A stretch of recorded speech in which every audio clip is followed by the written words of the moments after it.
Muy buenos días. A nombre de Marcelo Espinosa, el presidente actual del Colegio de Arquitectos de Nuevo León, doy la bienvenida a este evento. Yo soy Óscar Mendoza, soy consejero de enseñanza de la arquitectura y soy coordinador de este evento de jornadas de investigación del Colegio de Arquitectos de Nuevo León.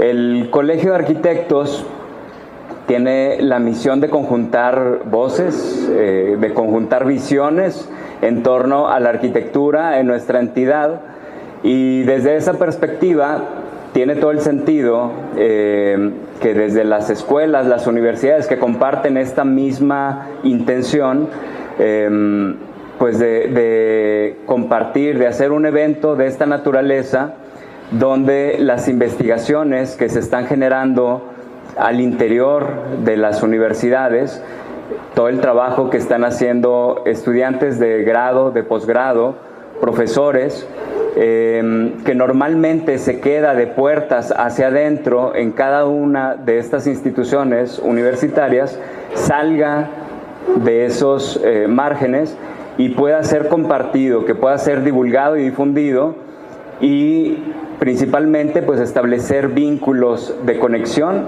entre cada una de las universidades que suele trabajar mano con el Colegio de Arquitectos. Todas estas universidades están fungiendo como coorganizadoras y como sede de cada una de las sesiones de estas jornadas de investigación. La Universidad Autónoma de Nuevo León, el Tecnológico de Monterrey, la Universidad de Monterrey, la UR, la Universidad Metropolitana, la Universidad de Montemorelos y la universidad, la institución que nos recibe esta mañana, el CEDIM. Queremos agradecer a todas estas instituciones, a todos los actores que hacen posible este cruce de ideas, y queremos agradecer también a las marcas que junto con el Colegio de Arquitectos también trabajan, apoyan todos estos esfuerzos, especialmente en este día a Gilsa, que apoya la presencia en esta institución. Por lo pronto, para comenzar, para dar la bienvenida oficial, para hacer la apertura de esta sesión, me gustaría invitar a George Stanojevic, director de arquitectura del CEDIM. Gracias, Óscar. Bueno, pues muchas gracias. Gracias al colegio, gracias a Óscar y Marcelo por organizar este evento. También a los ponentes que vamos a tener hoy. Creo que el mensaje para todos los alumnos es, uno, que entiendan que no es solamente hacer proyectos profesionales una vez que se gradúen, es también investigar, ¿no? Son proyectos, no estoy diciendo que no sean proyectos profesionales, es más otra manera de trabajar, ¿no? Cuestionar, proponer, y especialmente con el tema de cuestionar, ¿no? Hay proyectos que muchas veces no se llegan a llevar a cabo, o proyectos que generan consecuencias, ¿no? Y donde hay espacios para criticar o reflexionar sobre estas causas, efectos de lo que hacemos. Pues esos son el tipo de momentos donde nos podemos juntar entre varias mentes que se ponen a criticar, se ponen a reflexionar. Y no estamos hablando solo de investigadores, ¿no? Es un diálogo abierto a alumnos, a arquitectos, a diseñadores, a profesionistas de cualquier campo, ¿no? Pueden ser gente experta en la cultura o de historia que pueden aportar en lo que estamos haciendo.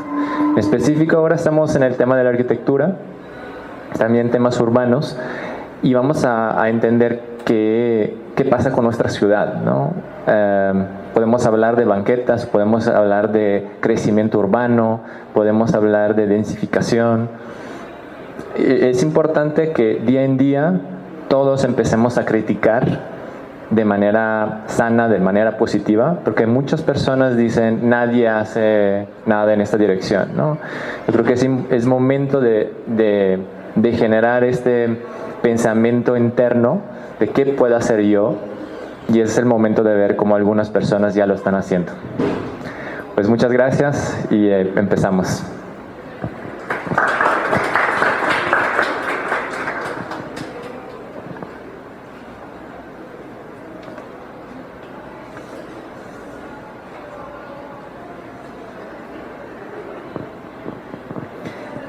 Muchas gracias a Georgi Stanojevic, director de arquitectura del CEDIM. Para empezar, tenemos que disculparnos a nombre de Roberto Ponce López.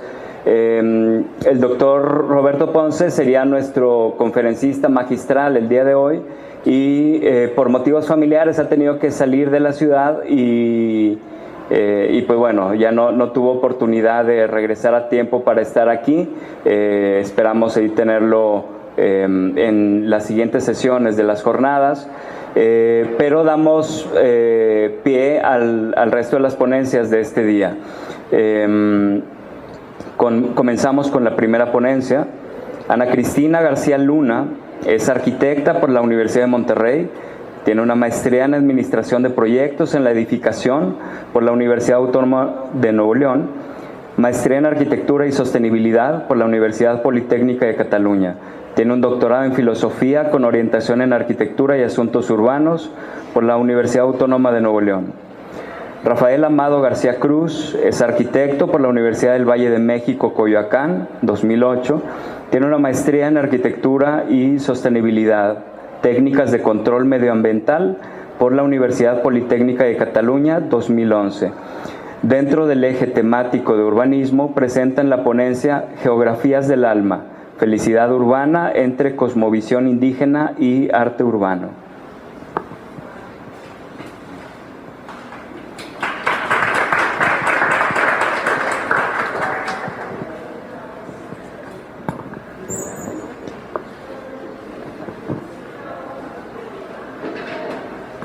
Bueno, muy buenos días a todos. Es un gusto, y todas, es un gusto estar aquí y ver algunas caras conocidas y sobre todo, como decía Oscar, la oportunidad de poder reunirnos a discutir y hablar, retomando también la idea de Jordi de criticar y de ver la ciudad, que creo que al estar en una universidad no solamente es que seamos capaces de verla, sino también de criticarla de una manera propositiva. Bueno, como podrán ver, el título de nuestra presentación el día de hoy posiblemente le sonará un poco diferente a lo que normalmente solemos hablar en arquitectura, pero es justo con esa intención.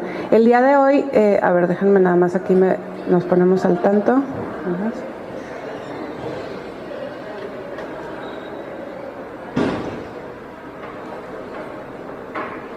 Para acá, ¿verdad? Para cambiarla de positivo, para acá. Estaba para gracias.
Y la necesitas.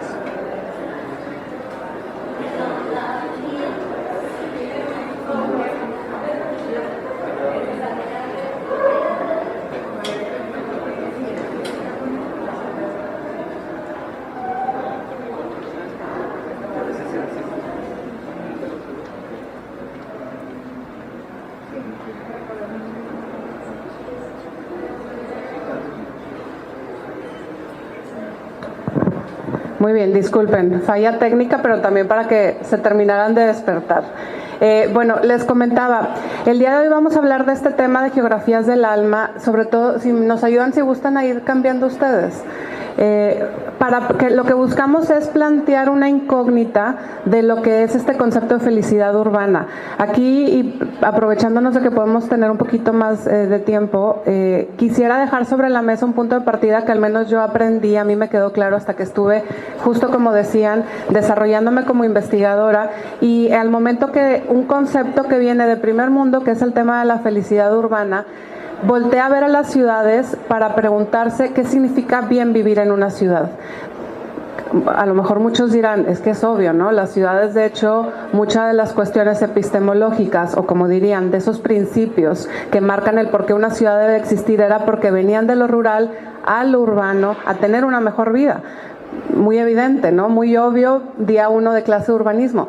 Pero ese mismo hecho, hoy por hoy, 2024, es una idea que no en todas las ciudades está pasando. Entonces es necesario parar y preguntarnos qué significa bien vivir en una ciudad. Porque claro, en la práctica, la ciudad hoy en día, y se los digo también como no solamente apasionada, sino que en mis últimos años me he dedicado a medir las ciudades, lo primero que tenemos que utilizar para medir, ¿qué creen ustedes que son? Datos. Datos de cuestiones relacionadas a seguridad, a movilidad, a vivienda, a cantidad de habitantes, entre muchas otras. Y estos datos intangibles dejan de lado lo que viene a ser lo simbólico, lo comunitario de las ciudades.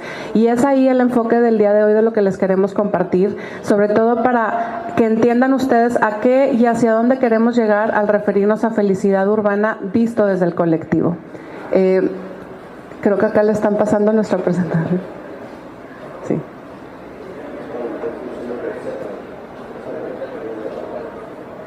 Vamos, sí que...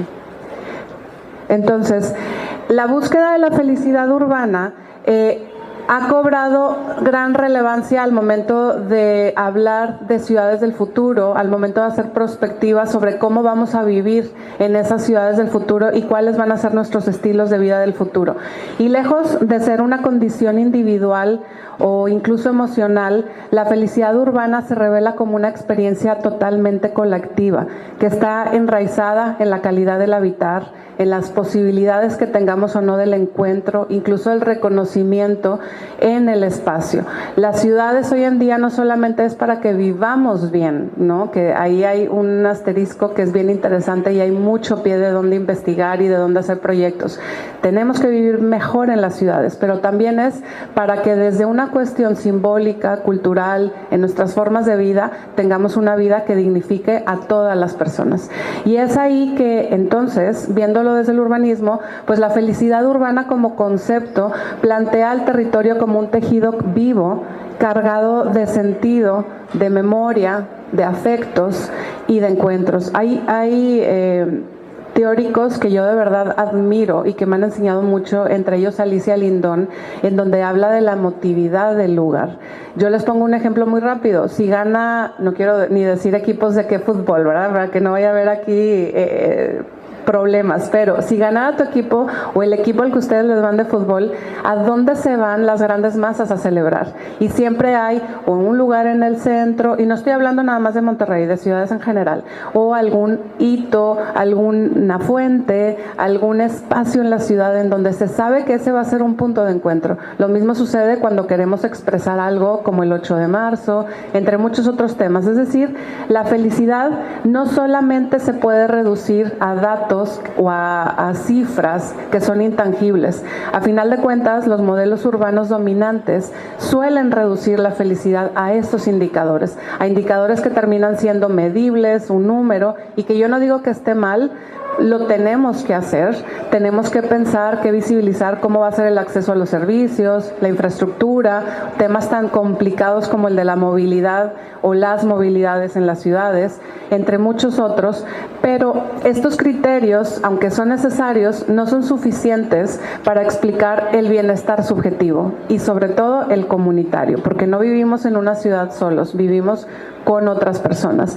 Entonces, nosotros quisiera invitar a reflexionar sobre ¿Ustedes creen que puede un sector de la ciudad, una partecita de una ciudad, ser considerado que las personas que ahí habitan son más felices solamente por la infraestructura que tienen?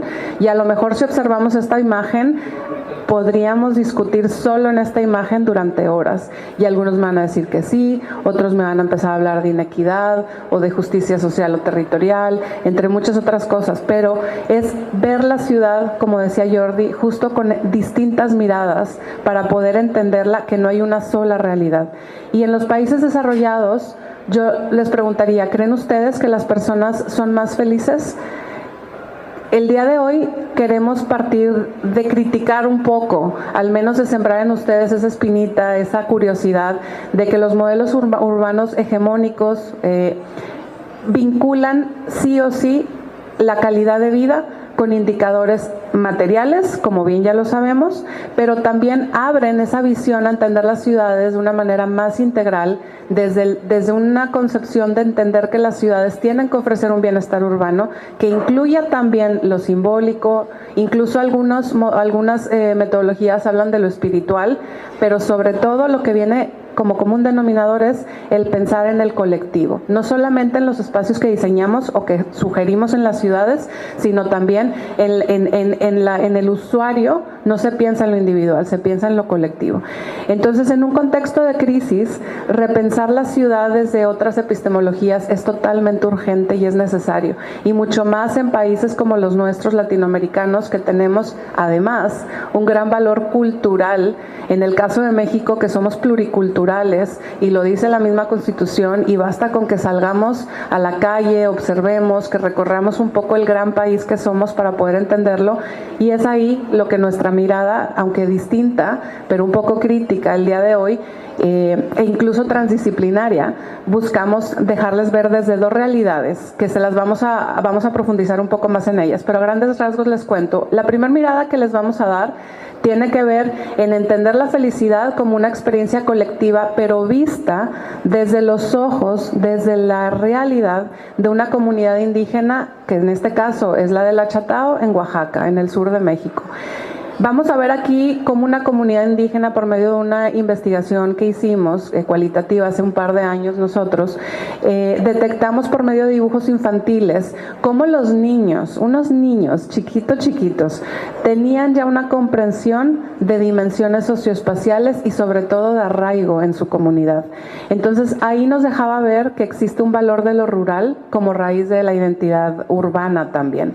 Y el segundo extremo tendrá que ver con el arte urbano frente a la fragmentación de contextos metropolitanos, específicamente en el caso de la zona metropolitana de Monterrey. Aquí vamos a darles a muy grandes rasgos, a platicarles sobre un estudio que estuvimos trabajando con el apoyo de FONCA, en donde por medio de muestras de murales que ya existen y que se desarrollaron como proyectos comunitarios, se logra construir la ciudadanía. Y entonces entendemos ahí, desde una mirada que complementa a la de arquitectura o a la de urbanismo, cómo el arte resignifica espacios urbanos y sobre todo genera pertenencia.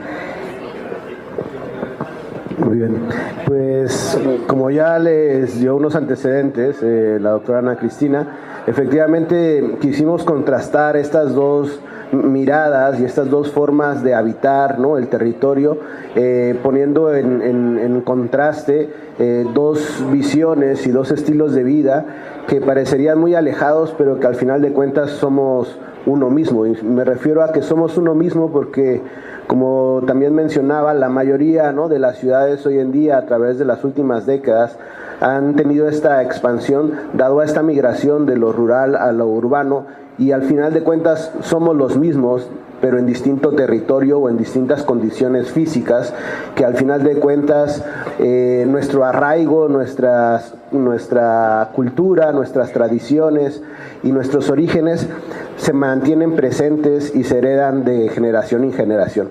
Pero el entorno construido va modificando esos estilos de vida, y quisimos contrastar en dónde está parada, ¿no?, una postura desde unos talleres participativos con una comunidad indígena, unas actividades específicas con niños para poder identificar, ¿no?, esta lectura distinta y sobre todo este sentido de pertenencia con el lugar en una comunidad en la Sierra Sur del estado de Oaxaca, confrontado pues con la expresión artística en la ciudad de Monterrey, y viendo pues esos vasos comunicantes, pero también pues esos mensajes como de pedir y exigir un lugar que muchas veces pues se va diluyendo en las ciudades, ¿no?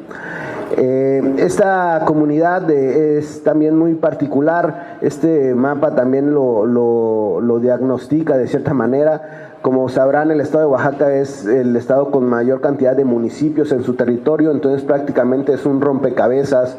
De una calle a otra puedes estar pasando de un municipio a otro, y eso refleja pues dos cosas. Una, el cómo compartir el territorio de una manera, ¿no?, sana y en sana convivencia, pero al mismo tiempo cómo también la fragmentación va generando, ¿no?, estas individualidades y estos sentidos de pertenencia por el lugar, las familias, la comida, etc.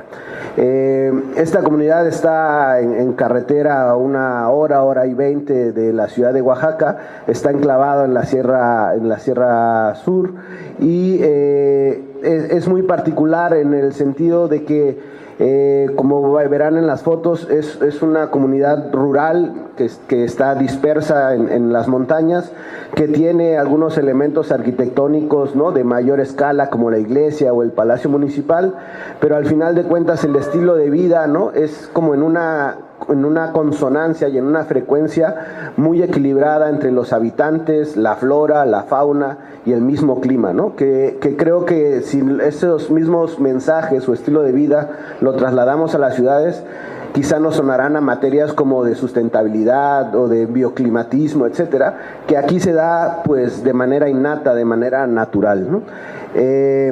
Esta comunidad es particular también en el sentido en el que tiene una exigencia por rescatar o no dejar morir parte también de su lengua por cuestiones políticas y educativas.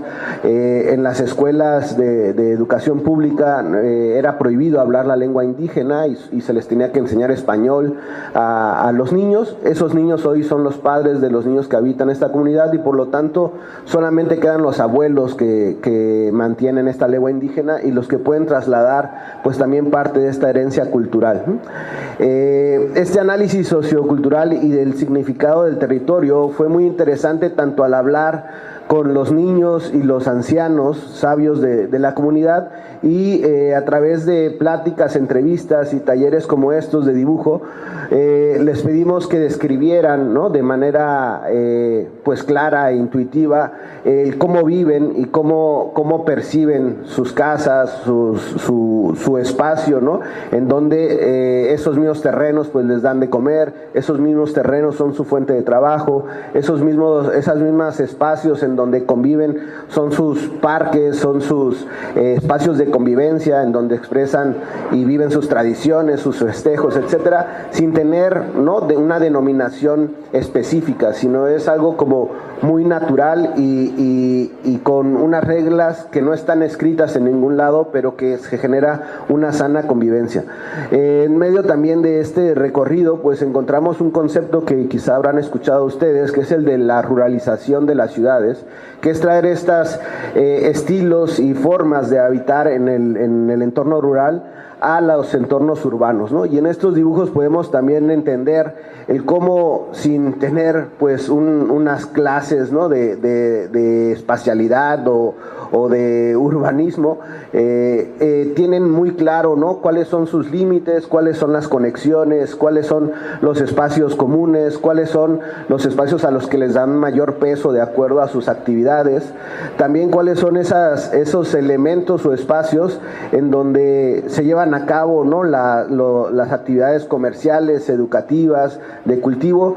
Y algo que está muy presente en todos estos dibujos es siempre, por un lado, los elementos naturales y por otro lado, todo está conectado entre sí. Y cuando hablas con ellos, pues todos se conocen, todos saben a qué se dedican, todos saben a qué les gusta, todos saben a qué hora encontrarse, ¿no? Y creo que eso también, si lo trasladamos a un contraste del entorno urbano, pues es de lo mucho que se ha ido diluyendo, ¿no? El no conocer a nuestros vecinos, el no saber a qué se dedican, el no saber en qué les puedo ayudar o en qué podemos hacer equipo. Al final de cuentas somos los mismos, pero quizá, o la pregunta es si el espacio físico o lo que estamos ordenando y diseñando con la arquitectura y el urbanismo está cortando esos lazos que de manera natural estamos acostumbrados a vivir, ¿no?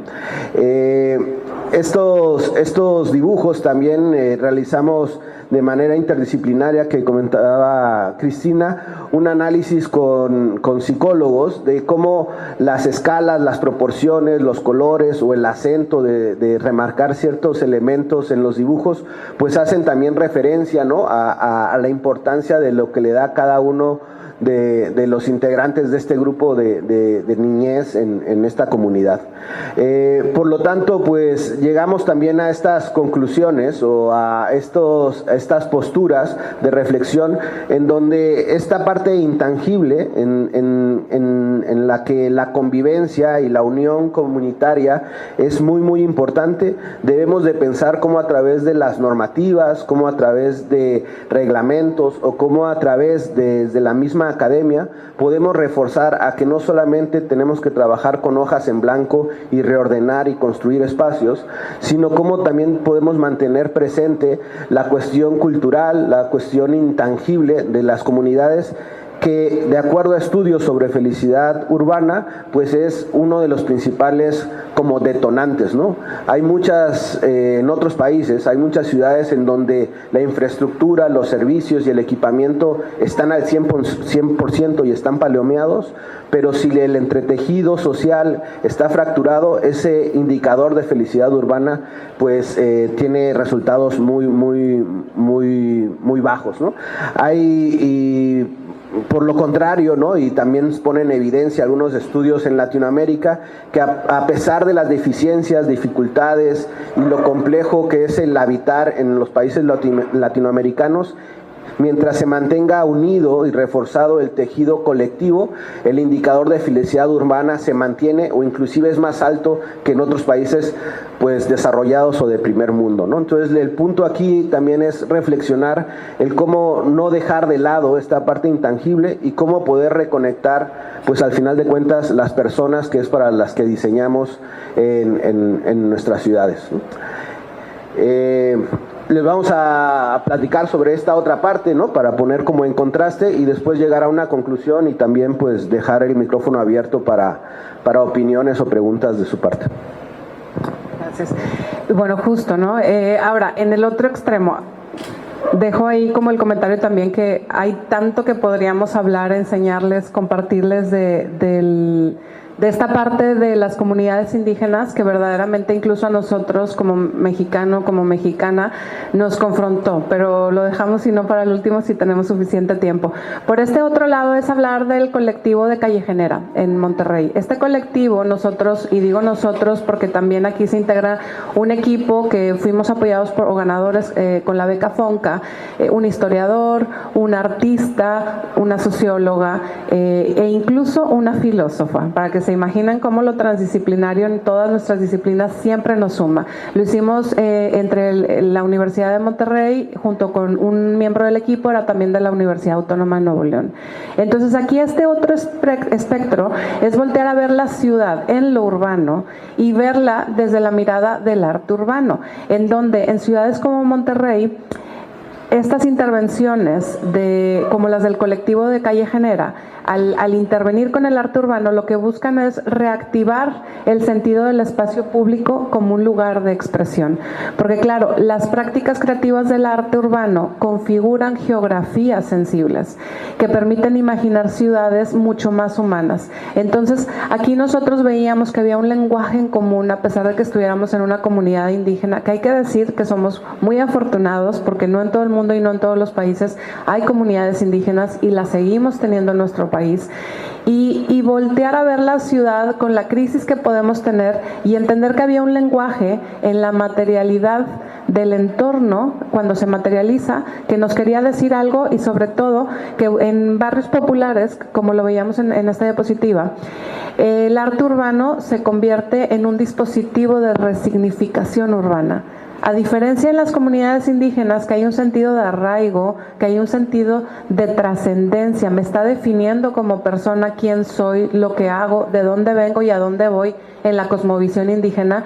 Acá en las ciudades, en lo urbano, estas expresiones artísticas buscaban resignificar, buscaban una parte de reentender y volver a darles sentido. Entonces, el arte urbano viene a ser capas simbólicas que devolvían esa vitalidad, esa memoria o incluso esa identidad a zonas, no siempre, pero en ocasiones, como en esta imagen, que podían estar relegadas por un planteamiento tradicional que habían tenido. Entonces, en las ciudades, el arte urbano emerge precisamente como una respuesta a esa fragmentación del espacio o incluso a una cierta alienación social que puede llegar a haber. Y son los artistas, por medio de murales, de grafitis, incluso de acciones performáticas, que resignifican el habitar de la ciudad, el habitar en las calles, en las sendas, como diríamos los urbanistas. Y entonces el territorio recupera o renueva esa expresión o ese valor simbólico. Y esta forma de apropiación poética permite que las comunidades expresen sus memorias, sus luchas, sus deseos, incluso lleva a que se reconfigure ese paisaje urbano desde una connotación también emocional. Y aquí fue donde con el colectivo de Calle Genera, en Monterrey, se transformaron los barrios en lienzos para estos artistas.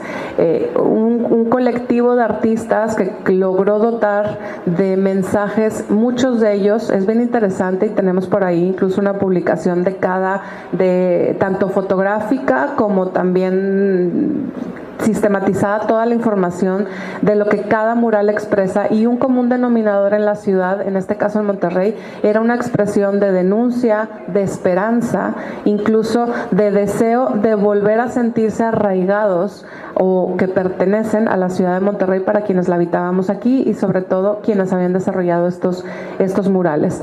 Entonces, más allá de entrar en un análisis, a lo mejor que no es el objetivo de nuestra charla el día de hoy, de lo que cada mural quiere expresar, sí buscamos compartir cómo a través de estas experiencias se logran o se exploran formas que son alternativas del habitar. No habitamos de una sola manera, habitamos de múltiples maneras. Y es importante que el espacio retome ese concepto y resignifique las formas de habitar. Y ahí, ¿saben de quién es trabajo? Muchos van a decir de los urbanistas, a lo mejor algunos van a decir de los arquitectos. Pues déjenme les digo que sí que lo es, pero también de diseñadores gráficos, de artistas, de psicólogos, de todos los que tenemos que ver de alguna manera o incidimos en la forma en la que vivimos en una ciudad. Entonces, vimos o logramos entender desde esta aportación que hay de toda la expresión de arte urbano, toda la producción de arte urbano que hay en Monterrey, que la ciudad se construye también a través del arte urbano, y que el arte urbano además pone en escena nuevas formas de expresión colectivas. La ciudad puede ser pensada desde este enfoque como una geografía del alma, por eso el título de nuestra charla el día de hoy, porque si la pensamos de esta manera más amplia, con miradas complementarias, incluso transdisciplinarias e interdisciplinarias, en el verdadero ejercicio de lo que significa cada uno de estos dos términos, podemos entender que las ciudades deben de ser lugares para la memoria, también para la lucha, pero también para el gozo. Todo esto se debe de entrelazar para asegurar que todas las personas tenemos una buena calidad de vida urbana. Y es así que entonces logramos integrar saberes ancestrales como los que podemos aprender y encontrar aún en comunidades indígenas en México, no solamente en Oaxaca, en México tantas comunidades indígenas que aún tenemos, y estos saberes ancestrales, lograrlos también trasladar con respeto, con honorabilidad hacia los lenguajes contemporáneos como pueden ser los del arte urbano. No solamente es a través del arte urbano que podemos hacer este ejercicio, obviamente puede ser por medio de expresiones también plásticas, de formas arquitectónicas, desde los trazados de nuestras ciudades, desde cuestiones también paisajísticas, pero desde el arte urbano es una expresión, yo creo verdaderamente que como latinoamericanos, por no dejarlo solo a los mexicanos, nos expresamos por medio de la cultura. Y creo que hoy en día la cultura es un punto que en zonas meramente urbanas tenemos que tener mucho cuidado de no perderlas y de no dejarlas ir de nuestras manos, porque a final de cuentas nos definen, nos marcan cómo vivimos en gran medida, pero también nos permite imaginar nuevos pactos simbólicos con el territorio. Y ahí es donde a lo mejor quienes somos urbanistas, quienes somos arquitectos, es ahí donde tendremos que saber cómo traducir qué significan esos pactos simbólicos hoy, 2024, pero qué significan hacia una perspectiva de ciudades del futuro. Y yo ya no sé si es tan futuro hablar del 2030, 2040, 2050, quisiera pensar que nos va a tocar vivirlo, pero tenemos que hacer esas traducciones y esos ejercicios.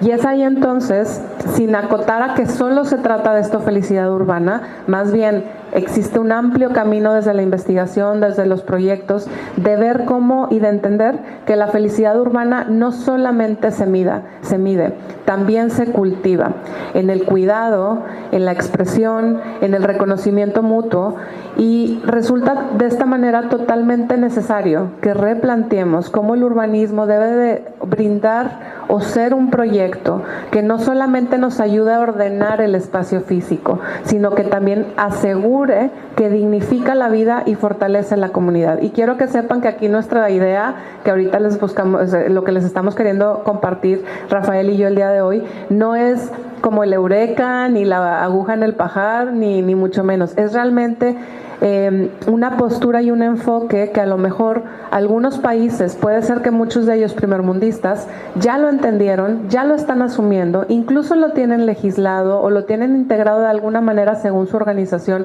política y legislativa, y eso se convierte en el cómo ejerces tú tu profesión como arquitecto, como urbanista e incluso como diseñadores. Y bueno, es así que nosotros venimos a hacerles ese llamado de reconocer que pues sin raíces, diciéndolo así, no hay una identidad urbana. Y muchísimas gracias por su atención.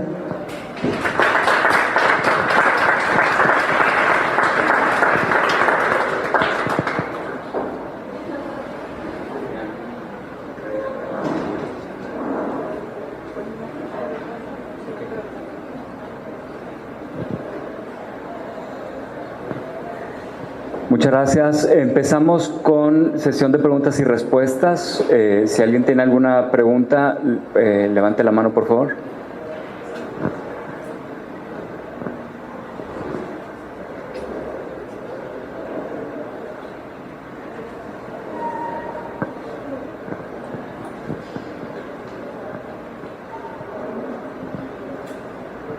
¿Qué tal? Buenos días. Quisiera preguntarles cuál fue la experiencia de trabajar con los infantes. Desde mi línea de investigación he estado trabajando con primera infancia y me he encontrado dificultades. ¿Cuál fue la experiencia? Mencionado, bueno, hay fotografías de niños en primera infancia. ¿Cómo trabajaste, cómo abordaste incluso esta cuestión legal, incluso esta cuestión cultural, ¿no? Incluso la cuestión del adulto, ¿no? ¿Cómo lo trabajaste y cuál fue tu experiencia que pudieras mencionarnos? Sí, la verdad, estos últimos talleres fue, digamos, una parte final de todo un proceso bastante largo y como pausado, porque el primer acercamiento, pues también creo que con todo derecho muchas de estas comunidades tienen un rechazo y un recelo a que pues un agente externo venga aquí a preguntar, cuestionar o sacarles información, ¿no? Porque han sido, pues creo que transgredidos y abusados en muchas ocasiones, ¿no? Y hay una desconfianza natural. Entonces el primer acercamiento fue a través de artistas. Hay un artista que vive en esta comunidad y que tenía la intención de enseñarles diferentes técnicas de dibujo, de representación, etcétera, y fue el vínculo también con la universidad. Entonces llevamos un profesor de arte de la Universidad de Monterrey y regalamos equipo para que montaran un taller de gráfica en La Chatao, y entonces pues ahí se abrió como este portal, ¿no? de que curiosamente había una imprenta ahí abandonada en esa comunidad, que todo el mundo lo veía y que tenía un letrero de no tocar, pero no sabían para qué era. Y se generó ese vínculo en el que ellos tenían mucho que decir, pero no sabían cómo o dónde, ¿no? Y entonces, a través de platicar y expresar de dibujos, grabados, etcétera, sus necesidades y su entendimiento de su comunidad, a ellos también les sirvió como diagnosticar problemáticas, necesidades, y nosotros como simplemente observadores externos a posteriori hicimos como un diagnóstico, digamos, de todos estos ejercicios, ¿no? Pero sí es un contacto que debe de ser, creo que muy sutil, para no trastocar esa esencia de estas comunidades, y por el otro lado el que ellos entiendan y tengan un beneficio de cualquier actividad que se lleva a cabo entre ellos mismos, ¿no? Fue algo muy colectivo, pero como organizado por ellos mismos. Nosotros como que llevamos las herramientas, y los niños son como los más activos.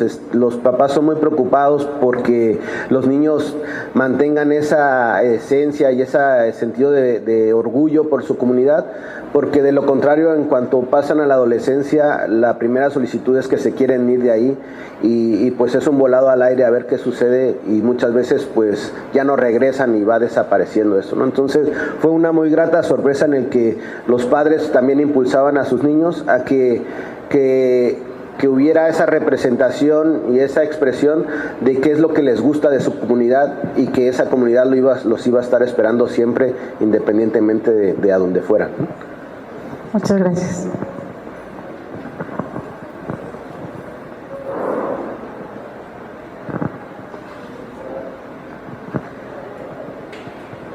Hola, hay una correspondencia conceptual entre la forma en la que los países miden qué tan bien o qué tan mal están haciendo la tarea los gobiernos, el Producto Interno Bruto, y hay esa correspondencia con una cuestión conceptual, cultural, con esta visión como productivista, extractivista del primer mundo. Y hay algunos investigadores que dicen, sobre todo para países latinoamericanos, para países como del sur global, de que pues esto es como algo impuesto, una visión así como alejada de las raíces. Y hay países en Latinoamérica, en Sudamérica, por ejemplo, que tienen tiempo trabajando con otros conceptos, ¿no? Vamos a medir que también estamos haciendo las cosas desde otra perspectiva, ¿no? Desde el concepto del buen vivir, por ejemplo. ¿Qué tan de acuerdo están ustedes así con la obsolescencia de ciertos indicadores, o con la necesidad de tomar como otros tipos de visiones como para hacer esas evaluaciones, ¿no? O sea, como esta confrontación de visiones, o incluso como esta rebeldía en este tipo de mediciones? Bueno, voy a dar una respuesta y seguramente ahorita tú la vas a querer complementar, pero siendo honestos, creo que siempre hemos sido muy críticos. Incluso en temas, doy un paso atrás para responder tu pregunta, ¿no? En temas relacionados a sostenibilidad, nosotros hemos trabajado con distintas certificaciones, hemos hecho procesos de acreditación, que si LEED, que si BREEAM, Passive House, EDGE, bla, bla, bla. Pero siempre algo que comentábamos e incluso criticábamos en su momento con un socio nuestro costarricense era es que Latinoamérica necesita el traje hecho a su medida, y por eso lo tratamos de resaltar un par de veces como mensaje así subliminal de, oigan, es que esto es único, verdaderamente, no lo que les venimos a decir hoy, esas realidades, ¿no? Y creo entonces que en Latinoamérica, por no decirte en México, tenemos una extensión territorial impresionante, tenemos casi todos los climas, casi todos, no todos, casi todos los climas. Aún contamos con comunidades indígenas. Las fotos que se ven, a lo mejor van a decir, está bonito como Santiago, como tal, es un pueblo. No, no es un pueblo, es una comunidad indígena. Porfirio Díaz escondió en el caso de esta comunidad a su familia. Hay un legado, un simbolismo, un vínculo con el territorio, con lo que hoy en día le llaman esas infraestructuras verdes, azules. O sea, es maravilloso.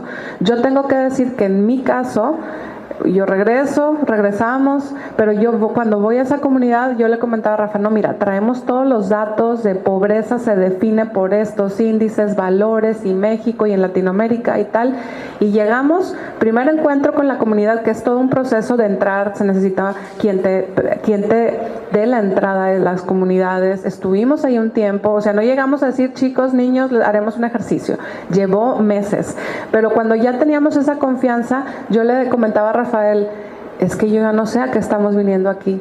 Como profesionista no sé qué voy a hacer, porque te traigo todo lo que domino de análisis espacial, desde la connotación urbana, como arquitecta, los modelos de Europa, tal, y estoy llegando aquí y esta gente me dice, no, señorita, nosotros no somos pobres, mire, y te explican todo el círculo del año de cómo su comunidad es autónoma.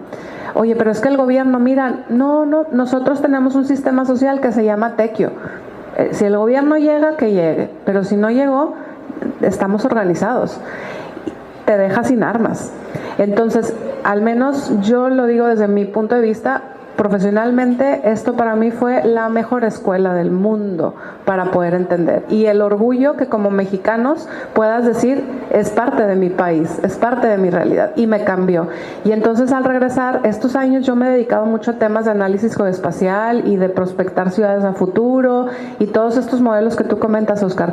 Y si te digo también, honestamente, mi respuesta sería, necesitamos el traje hecho a la medida para México, sin duda alguna. Hay índices que miden la calidad de vida urbana, pero claro, muchos de esos países lo tienen dentro de su PIB. Entonces, políticas públicas se desarrollan para que eso se logre. Aquí en México no sucede eso. Y querer pensar que es que hay proyectos sociales, no tiene nada que ver con esto. Simplemente el concepto. Muy probablemente algunos de ustedes dirán, ay, felicidad. Es más, yo tenía un profesor en el doctorado que me decía, Cristi, es que felicidad urbana. Me dice, yo soy feliz cuando me pones mi cervecita. ¿Qué es eso? Le digo, no, esta es felicidad subjetiva. La que a ti te hace la cerveza, a alguien le hace el amor de su vida y a otro les hace comerse un chocolate. Eso es una felicidad subjetiva. Yo no estoy calificada para entenderla. La felicidad urbana es un concepto hoy por hoy ni siquiera nuevo, ya bien maduro, que se mide con índices, pero también esos índices son datos fríos, números, pero también estudios cualitativos como estos, para voltear a ver a la persona y entonces decir, ya entendí o estoy en proceso de entender cómo es la realidad de nosotros mexicanos, hagamos un traje hecho a la medida.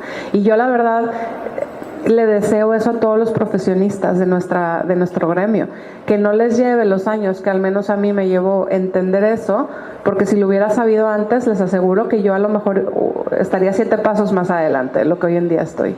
No sé si tú... No, sí, que coincido en el que creo que la parte cuantitativa y de los índices y de modelos para nuestra realidad debe de haber como un piso plano, ¿no? Una base inicial, sobre todo de las necesidades básicas deben de estar cubiertas, ¿no?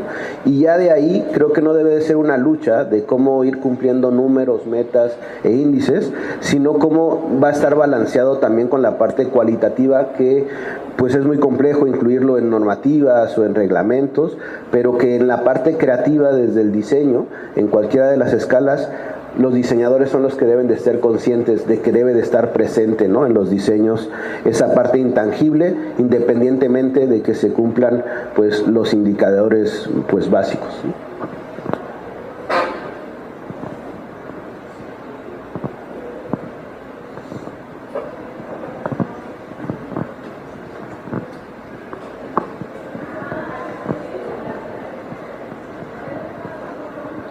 Hola.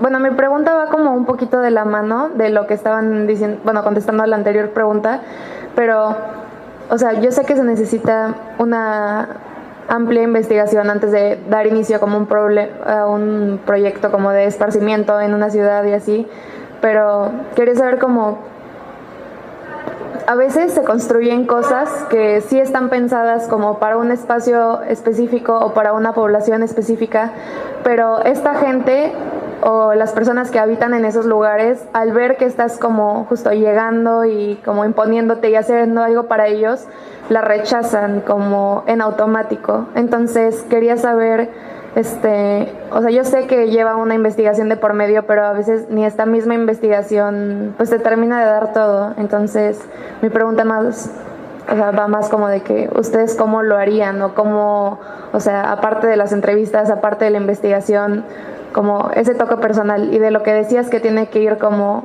un traje a la medida, o sea, siento que es correcto, pero al mismo tiempo cuando lo haces demasiado así, la misma población como que se siente ofendida o como retraída hacia. Sí, la parte participativa creo que es algo cada vez más presente, ¿no?, en los proyectos. No podemos llegar, como dices, con una varita mágica a imponer cualquier tipo de diseño, y la cuestión participativa no solamente durante el proceso de diseño, sino también en la realización, en la ocupación, en la operación, ¿no? Debe de haber, creo, ese acompañamiento. Muchos proyectos que inclusive fueron pensados con una buena intención o un buen análisis, ¿no?, del usuario, del lugar, etcétera, a veces se hace la foto de inauguración y pues y se va, ¿no? Creo que debería haber como un acompañamiento a posteriori, ¿no?, de cualquier proyecto. Yo en algunas de las clases que imparto, yo siempre he pensado que, por ejemplo, la arquitectura debería de entregarse como con un instructivo, ¿no?, como cuando compras cualquier aparato, ¿no?, y te dice aquí se prende y está pensado así y así y así se usa, ¿no? No para imponerlo, sino para que entiendan como la razón de ser del diseño. Obviamente después hay un proceso como emergente de apropiación, en el que si ese traje a la medida, ¿no?, realmente fue como incluyente, pues creo que ese proceso de apropiación se va a dar de manera natural. Y algo que yo también diría es que no debemos de entrar como en pánico nosotros como diseñadores de que nuestros proyectos se modifiquen con el tiempo y que los modifiquen los propios usuarios, ¿no?, sino que es algo natural y simplemente debemos de sentar las bases a que ocurra lo que tenga que ocurrir conforme los usuarios se organicen y decidan a que eso suceda, ¿no? Y si el proyecto cambia o no fue, ¿no?, como uno pensaba, pues también es natural, y creo que debemos de dar pie a que los proyectos puedan como ser pues flexibles, ¿no?, en el tiempo para aumentar su periodo de caducidad.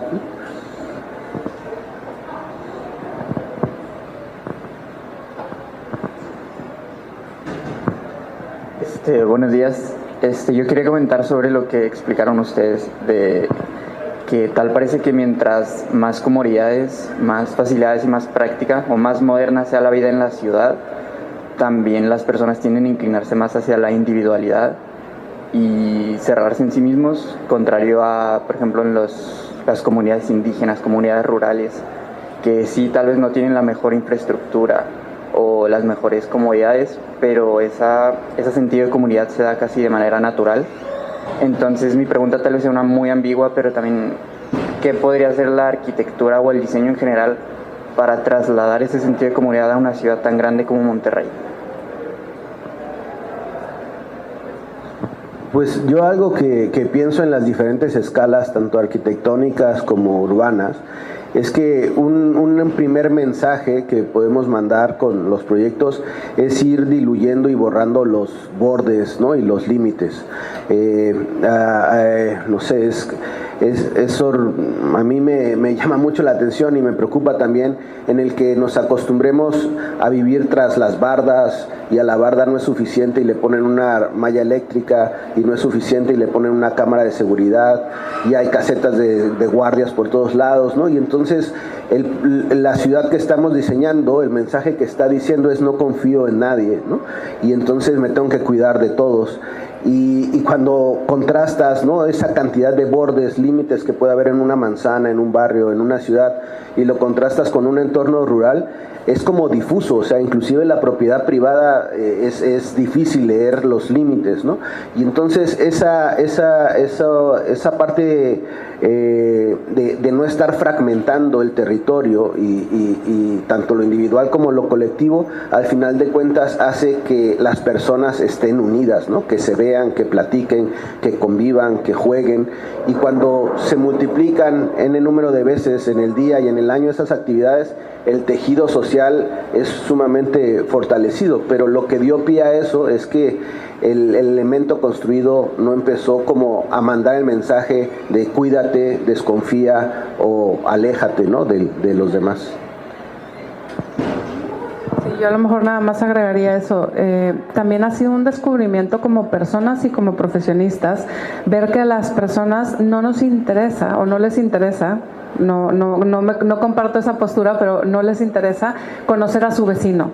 Y por lo tanto, si algo pasa, pues de que llore el vecino a que llore yo, que llore el vecino, que le vaya mal al vecino. Y yo les preguntaría también a ustedes, a manera personal, reflexionenlo, si no viven ustedes esa realidad. ¿Quién es tu vecino o vecina? Si se te acaba el azúcar, aunque suene muy romántico, ¿irías con ese vecino o no? Y creo que tenemos también, la comunidad indígena nos enseñó eso también. Nosotros llegamos, ya que entramos en esa comunidad, construimos una confianza, ellos nos hacían sentir parte de la comunidad. En ese momento estábamos en ciertas etapas de nuestra vida atravesando y ellos nos decían: aquí está la comunidad, ¿no? Tan fue así que se logró crear esta relación con ellos, y cuando llevamos todo ese equipo para la gráfica, uno, ellos lo aceptaron, porque si no, no lo hubiéramos podido hacer, y dos, le destinaron un espacio físico en el centro de la comunidad. Hay estos antiguos, son 2 volúmenes, uno como totalmente rectangular y aledaña está la iglesia, maravillosas, que les digo, influye históricamente que Porfirio Díaz, ¿no? Pero son sus espacios sagrados. Incluso hay un pequeño cuartito, ¿verdad?, que es la cárcel. Entonces, si algo pasa, encierran en ese cuartito, que la verdad la veías y decías: me pueden encerrar a mí ahí un rato para que me relaje y no pasa nada. O sea, reconceptualizado totalmente el tema de cómo nos tratamos en las buenas y en las malas. Y cuando ya aceptan todo este material, nos dicen: lo estamos aceptando, gracias, pero ¿saben qué vamos a hacer? Instaurar el Centro de Artes Gráficas de La Chatao, y un cuartito, una vez más, de esa nave rectangular se destinó para ello. Y entonces el responsable fue uno de los jóvenes más grandes, que tenía 14 años en esa época, e incluso él nos llegó a decir a nosotros: ya me quiero quedar en mi comunidad, ya no estoy, o sea, qué bien si me llego a ir a Estados Unidos, pero me quiero quedar aquí, hay una oportunidad para quedar. Y empezaron a hacer mucha producción gráfica de grabados en la lengua, en zapoteco, maravilloso, la verdad. Y ahí es donde dices: las cosas buenas pasan cuando las personas nos encontramos. Y no hay que olvidar que el arquitecto, o sea, somos arquitectos, somos urbanistas para hacer buenas ciudades, para pensar en el 3000 si quieren, cómo vamos a habitar Marte seguramente, pero en sí existen las ciudades y la arquitectura para dignificar la vida de los seres humanos. Y ahí es donde entonces está como el truco y la trampa de la actualidad, ¿no? Que creo que hay que tener eso muy presente y decírnoslos casi como mantra: yo soy arquitecto o arquitecta, yo soy urbanista porque mi chamba es esta, tengo que ayudar a que vivamos mejor las personas en las ciudades, ¿no? Muy buena pregunta.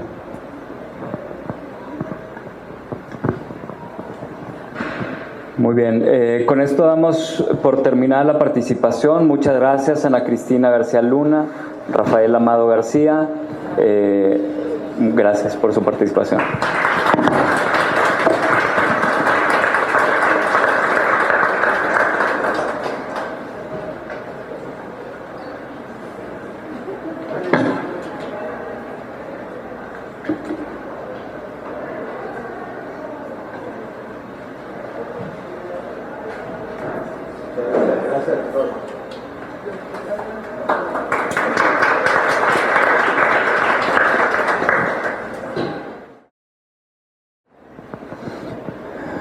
Muchas gracias, Ana Cristina García Luna, Rafael Amado García Cruz.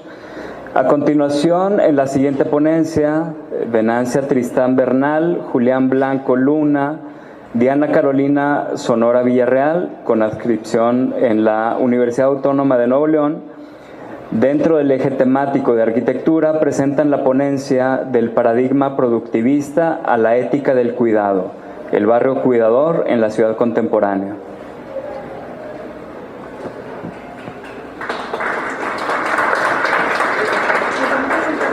Vamos a agregar una silla.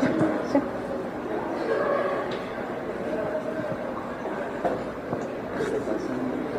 El micrófono. ¿Nos pasamos el micrófono? Ya hace poquito para acá. Sí, porque...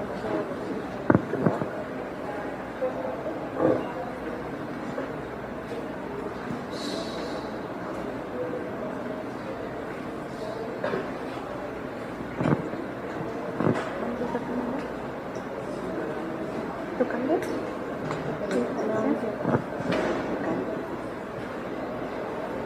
¿Listos? ¿Qué tal? Buenos días. Bueno, ya nos presentaron, somos profesores de la Facultad de Arquitectura de la Universidad Autónoma de Nuevo León. Y el trabajo que les vamos a presentar surge justamente de un trabajo colaborativo que une 3 líneas de investigación que cada uno maneja y que nos dimos cuenta que podríamos trabajar a partir de él. El doctor Julián trabaja justamente la cuestión del barrio, los mercados, los procesos de significación. La maestra Diana justamente trabaja en un urbanismo feminista y también las teorías de cuidado en la ciudad. Su servidora, la maestra Tristán, trabaja el abordaje de las primeras infancias, las infancias urbanas, esta experiencia urbana y esta experiencia corporizada en la ciudad. De ahí el trabajo justamente surge de esta premisa de cuestionamientos básicos, de empezar a responder qué significa una ciudad de los cuidados, justamente quién cuida en la ciudad y por qué tendríamos que hablar de cuidados, ¿no? Entendiendo de inicio que el cuidado es un derecho humano, ¿no? Que implica justamente reconocer que en diferentes momentos de la vida cuidamos y necesitamos ser cuidados, ¿no? Incluye todo un ciclo de vida. De ahí la relevancia de entender el concepto mucho más amplio de cuidados, ¿no? Desgraciadamente, las actividades de cuidados no están consideradas como una actividad productiva en las ciudades, ¿no? Por lo cual se hace justamente necesario reconocer, redistribuir y reducir justamente el cuidado. Entender también que el cuidado traspasa justamente los ámbitos privados y públicos y entender de inicio que cuidar es construir y habitar. Entonces es una pequeña introducción de lo que vamos a estar trabajando o presentándoles. ¿Sí?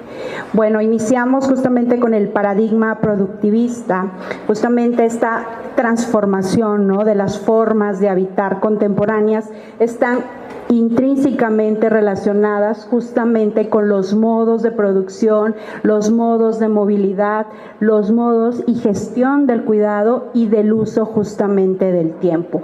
Son dinámicas homogéneas, que no son homogéneas ni neutrales para todos los habitantes de una ciudad, ¿no?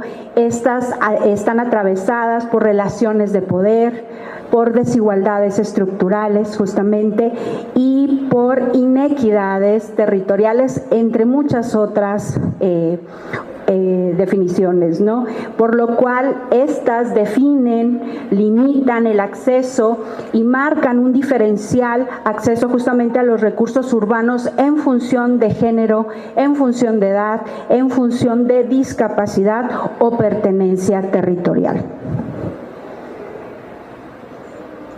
También aquí tenemos que contemplar que la ciudad justamente hegemónica, esta ciudad productivista, pues ha sido pensada, ha sido planificada y concebida para quienes históricamente pues han ostentado ocupaciones productivas, ¿no? Es adulto, con empleo, con capacidad de inclusión en el espacio urbano, y pareciera también que se reconoce que el automóvil tiene más derecho que cualquier otro habitante.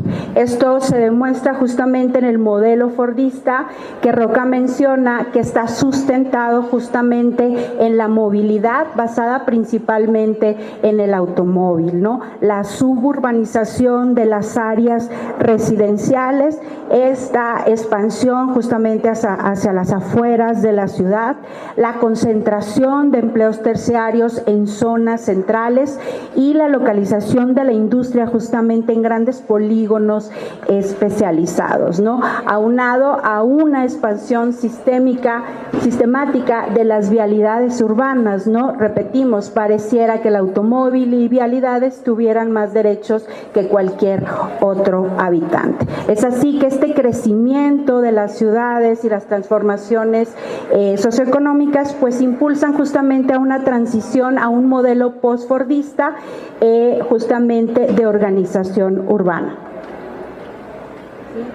Este modelo justamente no solo implica una evolución, implica justamente un modo alterno de producción y articulación del tejido urbano. Comentaban hace un momento los profesores el compromiso que tienen los habitantes de vernos o esta reconsideración del uno al otro, pero también hay que considerar, y lo hemos platicado, el doble compromiso que tenemos los arquitectos y los urbanistas, y ¿por qué?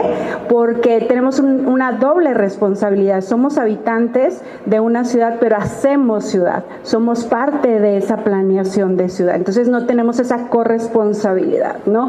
Este modelo postfordista justamente nos empieza a invitar a una modificación mucho más profunda, a una reflexión de lo que está pasando en la ciudad contemporánea, ¿no? En la ciudad actual. Justamente este modelo postfordista nos menciona esta caída de población en los centros urbanos, lo vemos en nuestra ciudad, la ruptura del continuo urbano, ¿no? Este crecimiento en la periferia y este discontinuo, esta dispersión de las actividades industriales hacia ambos ámbitos periféricos, lo estamos viviendo también en nuestra ciudad. El ámbito industrial está saliendo en la periferia, pero al igual que la vivienda, ¿no?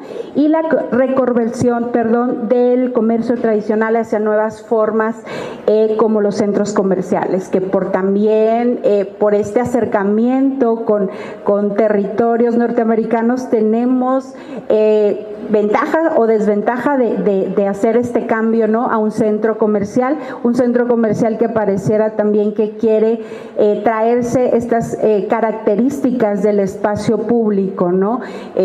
Y sobre todo también por las características de nuestra ciudad. Estamos demasiado tiempo en estos centros comerciales, lo que da lugar justamente a una ciudad fragmentada, a una ciudad dispersa.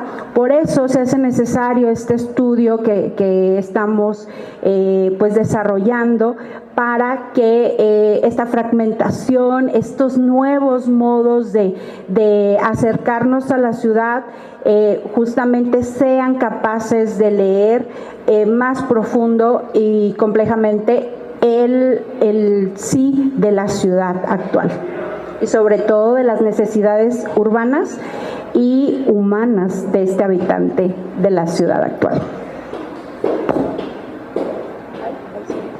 Es así que la intención es entender la ciudad justamente más allá de su materialidad, ¿no?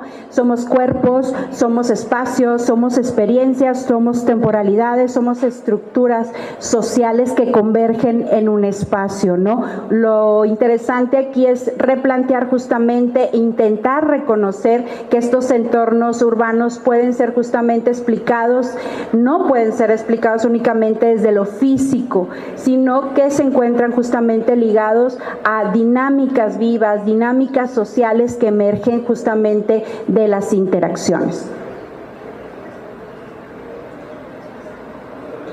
Por lo cual, como parte de mi intervención, permite o nos posibilita justamente visibilizar una red de vínculos, ver de alguna manera la ciudad como un sistema que interactúa a través justamente de estas relaciones que configuran justamente un bienestar colectivo en permanente construcción, donde justamente confluyen procesos biológicos, culturales, simbólicos, espaciales y también, ¿por qué no?, emocionales.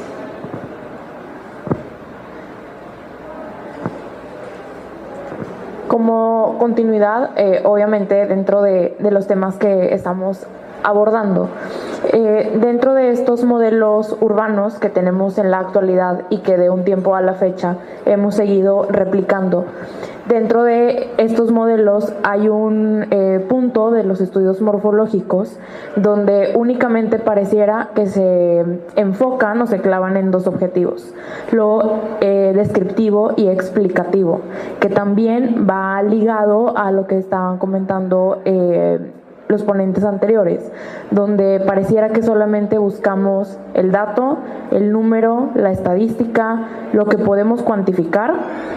Y luego, ¿cómo se transforma eso? Después del número, ¿qué sigue? Después de la estadística del tabulador, ¿cómo lo traspasamos a la ciudad y cómo va permeando a cada uno de nosotros como habitantes, más allá de la profesión que podamos tener?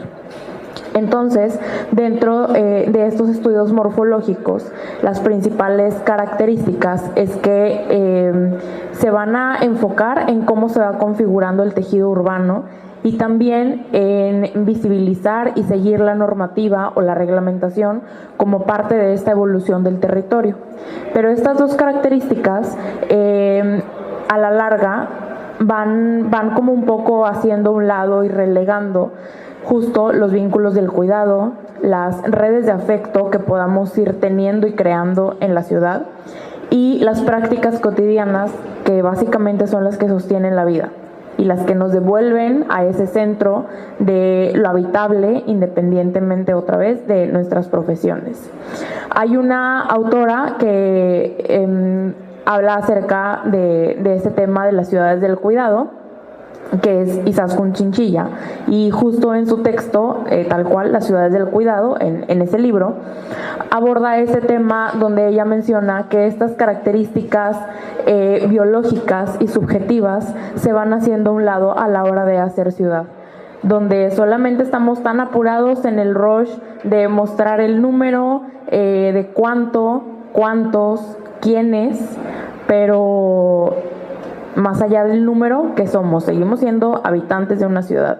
Entonces, estas características de edad, género, los estados de salud que cada uno tengamos, las diferentes corporalidades, nuestros carácter, los gustos, también forman parte de esa configuración espacial de la ciudad.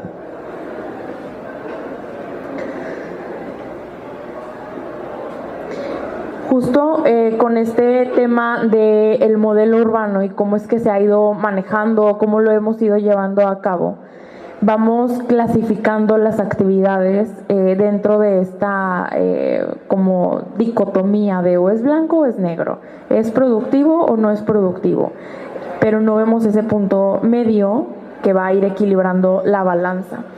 Entonces, hay actividades que históricamente han sido catalogadas dentro de lo productivo. Lo productivo lo ligamos a lo económico, lo que tiene una paga, lo que tiene un precio, pero también este punto de ponerle el precio va haciendo que la ciudad se vaya convirtiendo en una ciudad mercantilizada, que las dinámicas cotidianas no vayan teniendo relevancia a la hora de hacer ciudad. Entonces hay que tomar en cuenta también las características históricas de nuestra ciudad en particular para empezar a definir lo productivo y lo no productivo desde el territorio y luego cómo va permeando en cada uno de nosotros como diferentes sociedades. Aquí vamos un poco también ligándonos a este punto del urbanismo feminista, en donde no se trata de ver esta balanza otra vez como en esta dicotomía de quién es más, quién es menos, qué lado carga más la balanza. No, justo partiendo de estas desigualdades en la balanza, ponerlas sobre la mesa y a partir de ahí qué se puede rehacer y qué podemos reconfigurar en las ciudades. Hemos visto históricamente también que las mujeres son las que están un poco más orientadas, sobre todo en Latinoamérica, que están más orientadas a las tareas del cuidado y que el cuidado está ligado con lo no productivo, pero lo ligamos con lo no productivo solo porque no hay una remuneración de por medio, pero es una actividad, es un trabajo, solamente que no hay una remuneración. Entonces, como protagonistas justo de estas dinámicas cotidianas del hacer día a día, van siendo las principales conocedoras y exponentes de estos entornos urbanos.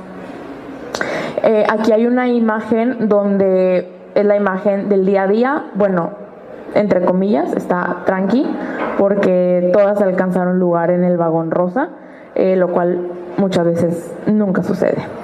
Entonces, con esta idea de que históricamente están relacionados a las tareas del cuidado, de lo no productivo, mientras que los hombres han estado relacionados a lo productivo, a lo intelectual, a lo que está fuera de la vivienda, de las actividades que se pueden realizar fuera, de lo que tiene una remuneración.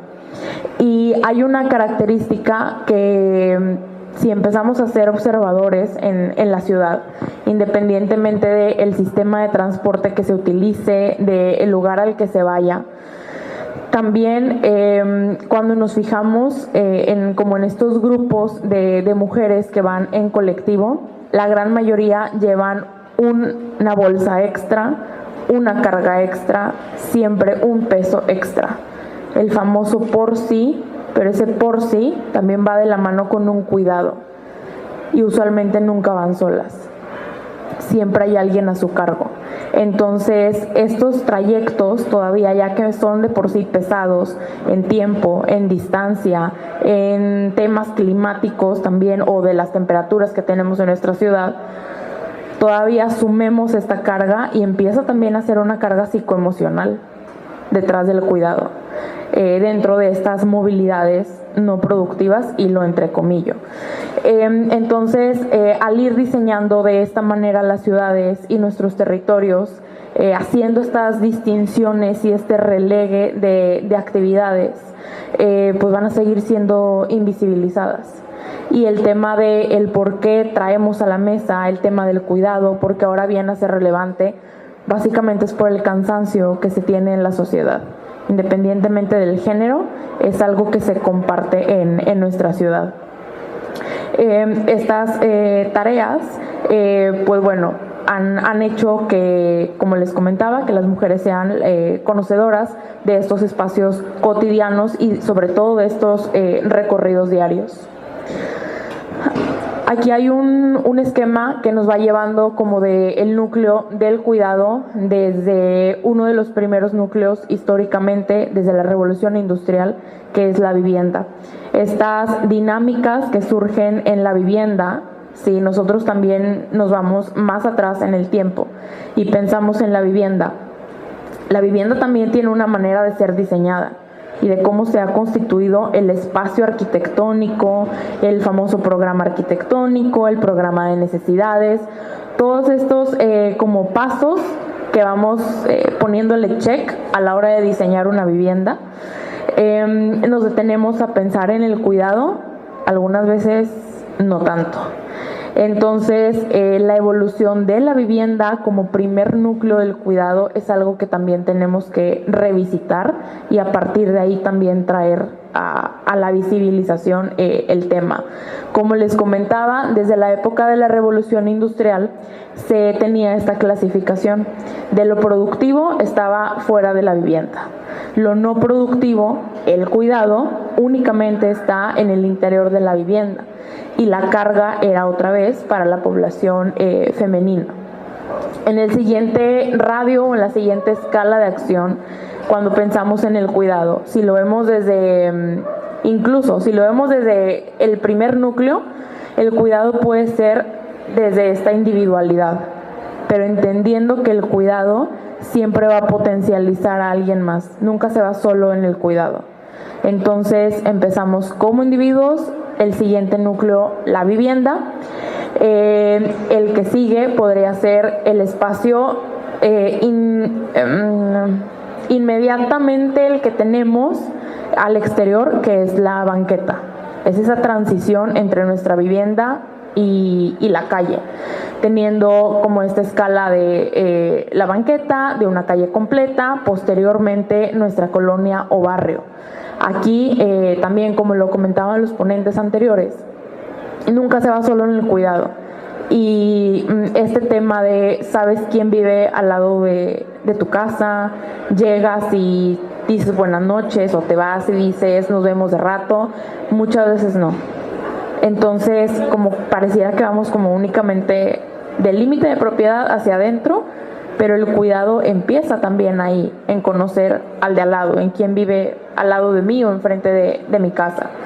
Y otra escala puede ser ya la escala, digamos, macro en el tema de la vivienda, de la ciudad. Todo lo que se va constituyendo desde este interior en la vivienda, ahora cómo resuena en la ciudad, como una escala macro. Y si empezamos a hacer analogías de quiénes cuidan en casa, podemos llevar esta pregunta, ¿quiénes nos cuidan en la ciudad? Y cómo cuidamos en la ciudad, con diferentes dinámicas del cotidiano, con actividades que cada uno de nosotros tengamos. Entonces, hay una herramienta que creo que es de las más poderosas y es la observación. Cuando empezamos a observar de diferente manera las dinámicas, con ojos de curiosidad, créanme que ya no hay vuelta atrás. Una vez que ya le entramos a cuestionar, a observar y a la curiosidad, ya no es muy seguro que demos pasos atrás. Vamos a seguir como adelante con estas dinámicas. Y de ahí la importancia pues de traerlas a la escala del cuidado.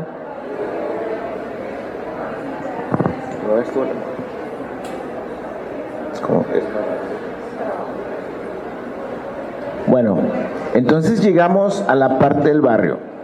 ¿Por qué el barrio? Hace un momento daban una introducción un poco referente a esto, pero si yo les preguntara ahorita en este momento a qué barrio pertenecen ustedes, muy probablemente harán referencia a la colonia en la que ustedes viven.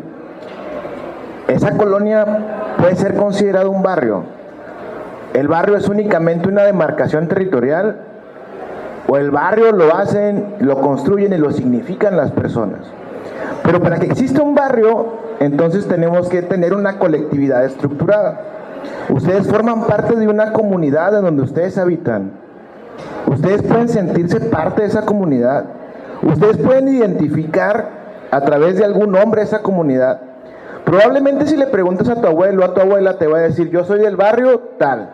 Probablemente el nombre derivará de alguna tienda, de alguna panadería, de algún elemento representativo de ese barrio. Por ejemplo, yo te podré decir, yo soy del barrio de la tortillería tal, ¿sí? Y todos nos identificamos como parte de ese barrio. Pero ahorita tú te podrás identificar como parte de un barrio como tal. Y entonces entramos en la discusión de qué es un barrio actualmente y cómo podemos entenderlo y cómo podemos delimitarlo territorialmente. Hay una sola delimitación única y tal cual inamovible de un barrio. Lo pudiéramos decir ahorita en este momento, a ver, vamos a delimitar el barrio de la Independencia y lo vamos a poner así tal cual. No, las fronteras son difusas, el barrio puede expandirse o puede contraerse dependiendo del momento histórico. Pero finalmente el barrio es la unidad estratégica del cuidado porque es nuestro entorno próximo. Y es también empezar a entender que en este momento en el que estamos dentro de la investigación, que es más una exploración conceptual, hemos identificado varios elementos que debemos considerar. En primera instancia, que nosotros probablemente no diseñamos el barrio como tal, diseñamos a escala de barrio, que es un poco diferente, porque empezamos a entender al barrio como esa unidad operativa donde se viven y se organizan las prácticas de cuidado. ¿Quiénes de ustedes, cuando vieron el concepto de cuidado ahorita, pensaron en cuidar a un enfermo? En cuidar a un niño pequeño. Probablemente es lo primero que nos viene a la mente cuando hablamos de cuidado, pero esto va mucho más allá de eso. Esto va en el sentido de cuidarnos y estructurarnos como comunidad, va en el sentido de la proximidad, de la identidad, es decir, de cómo nos identificamos, ya no como miembros de una ciudad o ya no como miembros de un estado, como neoloneses, como regios, etcétera, sino como miembros de una comunidad próxima, el aspecto de la solidaridad y de la participación. Yo te puedo asegurar, yo soy de un entorno rural en Durango, relativamente rural, en donde, por ejemplo, había esa seguridad de decirle, vecina, voy a salir, le dejo las llaves de la casa para que cuando llegue mi hijo pase por ellas en un momento más.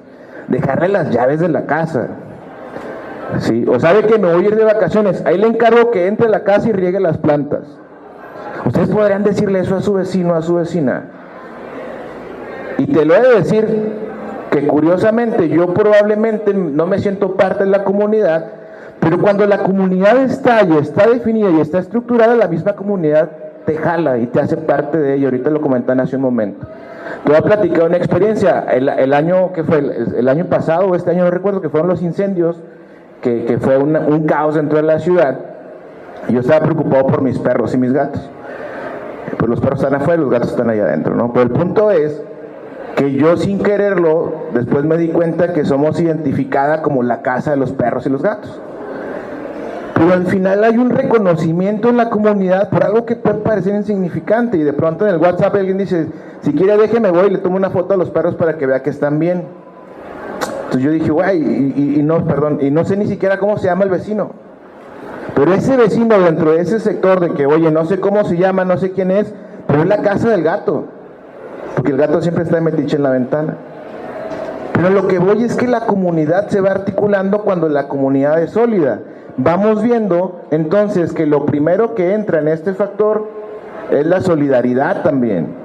Pero al final de cuentas no puede darse solo todo esto. Necesitamos el aspecto de la gobernanza, de la planificación, que junto al aspecto del enfoque de cuidados nos hace llegar a una ciudad más justa y una ciudad más amable.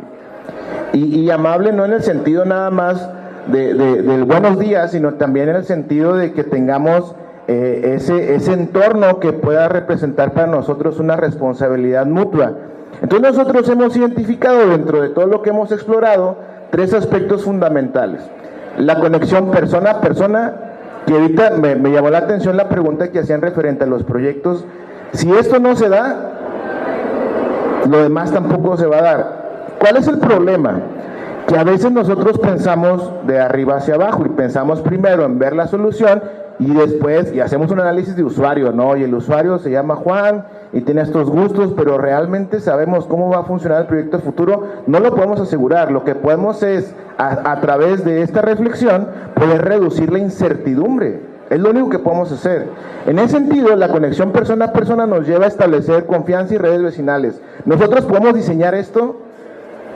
No, pero podemos brindar los medios para que esto suceda. Invitar a la gente a que esté en el espacio público, invitar a la gente a que esté en la calle. A través del diseño esto se pudiera conseguir. ¿Podemos nosotros conectar a las personas con los servicios especializados? Aquí probablemente sí. Pero ¿de qué sirve que yo tenga un centro comunitario si está alejado de la sociedad, si está alejado de la propia comunidad, si no está diseñado conforme a sus características y necesidades, y si no les da la confianza de poder asistir a él? Hace un momento lo comentaban. Y finalmente la articulación entre actores, instituciones, asociaciones, comunidad.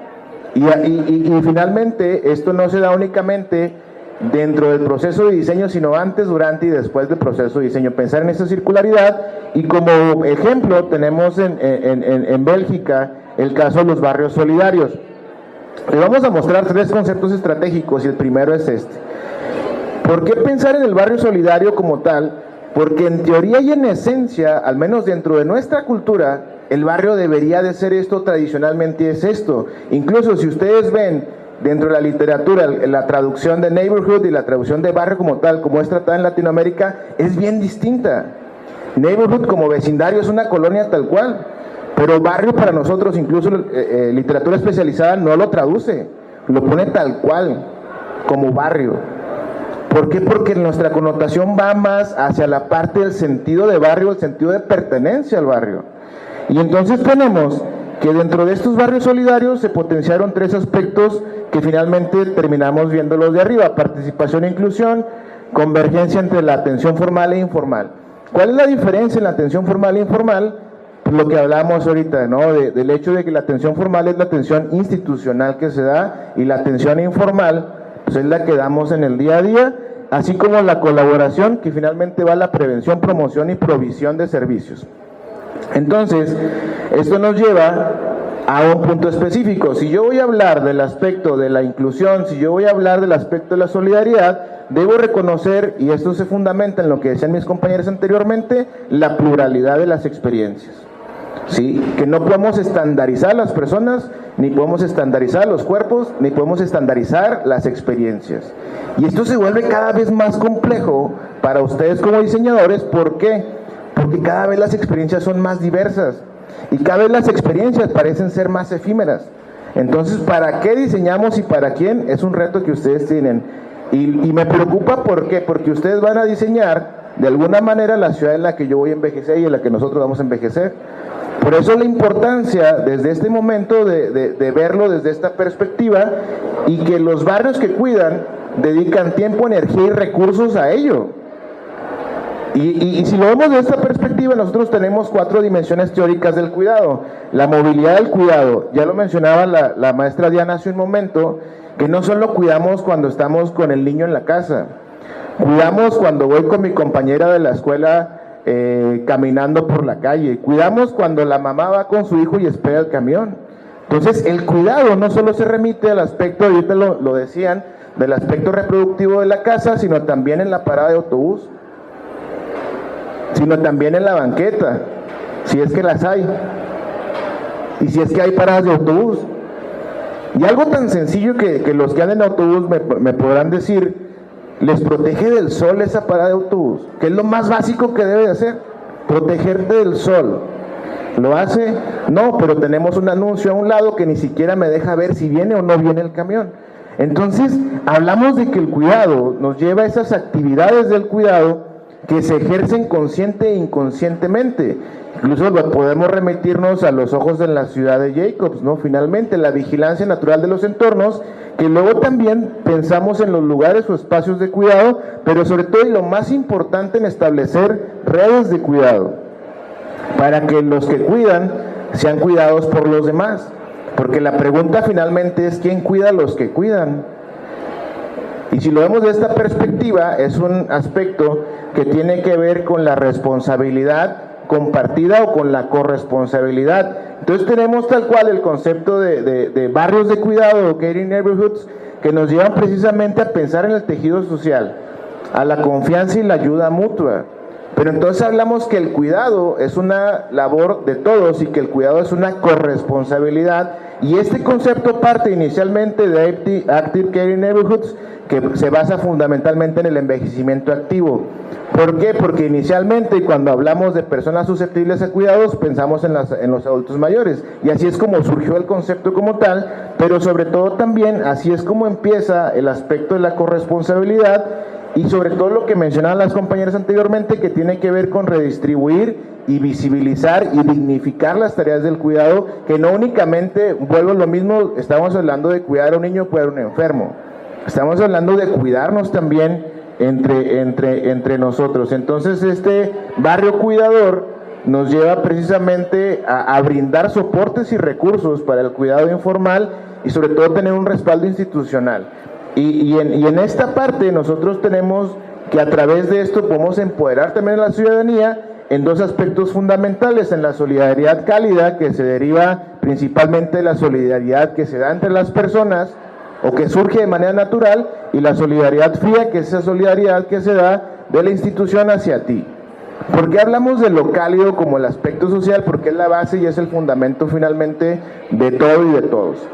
Y esto nos lleva a otro concepto que va hacia el concepto de paisajes del cuidado. Entonces tenemos el concepto de barrio solidario, el concepto de barrio de cuidado, pero también el concepto de paisaje de cuidado, que nos lleva a que hay una dimensión espacial, que es la infraestructura de los servicios, más una dimensión relacional, que es un poco lo que preguntaban hace un momento, que es la relación de cómo dichos componentes inciden en la sociabilidad, empatía y vulnerabilidad. Es decir, no únicamente pensar en la dimensión espacial como tal, sino también pensar en cómo esos espacios se van a relacionar con la población y cómo esos espacios van a incidir positivo o negativamente en el aspecto de la empatía, la dimensión temporal, que estamos hablando de que el cuidado también se diversifica conforme el día y la noche, conforme el clima incluso también, y conforme la trayectoria de vida. Nosotros tenemos, y en algún punto ustedes, nosotros, todos vamos a ser, y ya lo fueron y ya lo fuimos,